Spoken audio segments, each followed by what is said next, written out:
This was Dolly's gentleman waiting for Mary. Dolly's original name was Thelma Copeland. She was born in McCall, Idaho in 1888. She ran away from home at the age of 13, making her way to the Seattle area, practically starving. Got introduced into prostitution at the age of 18 and realized she could make money doing that. While she was doing that, she met a gentleman. His name was Arthur. He was from Vancouver. He promised Thelma the world. He gets a phone call from home and leaves. So Thelma packs her bags to go find him. She found him all right. Married, had 5 kids. Oh. She had just enough money to start a little business there on Alexander Street, there in Old Gas Town. Didn't do any homework. The chief of police was her next door neighbor. Didn't take him much time to realize what was going on in that house. So in the middle of the night, she changed her name from Thelma Copeland to Mrs. Dolly Arthur and hopped the steam queen. Landed in Sitka, Petersburg, Juneau. And in November of 1914, she landed here. She was 5'9", blonde hair, blue eyes, 26 years old. She got her first job at the Star Dance Hall for Black Mary, which is the largest brothel here. It's that big pink building around the corner. It's called the Soho Coho. It's got a big old star in the middle of the floor. Didn't take Dolly much time to buy number 11, little greenhouse around the corner. Wow. Had 4 or 5 girls there working with her. Got tired of all the closeness. So in 1919, when this little house came up for sale for $800, she paid it off within 2 weeks, worked this house all by herself, and decorated it exactly like this.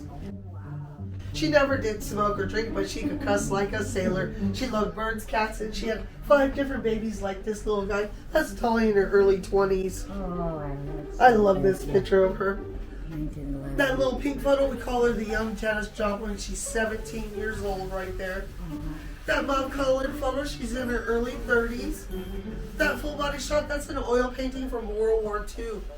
She was gorgeous, 55 years old. She never did marry, but she did have a boyfriend for 26 years. His name was Lefty the Longshoreman. There's a couple pictures of him across from her bedroom. He was a stinker though.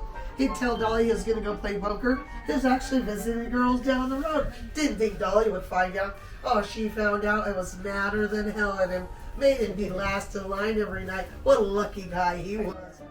He passed away in his early 50s. We say lack of exercise. Back in those days, the gentleman only made $1 a day, and these girls were making that rock gut hooch that would cause them to get sick and die if they drank this stuff. If they died in one of these houses, they simply didn't care. They'd just pick your pockets, huck you in the creek, you were fish food. Dolly didn't want her gent to die, so she smuggled in the good Canadian whiskey. Late at night, the rowboats would come up underneath the house. She'd open up the trap door, hoist up that alcohol, and once everybody heard that she had the good booze, they'd swarm her house. For a short shot, she'd charge them 50 cents. For a full shot, it was $2. For a visit with Dolly, it was $3. Around town, they said you could get hammered and nailed at Dolly's house for $5.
You're very welcome. You're welcome.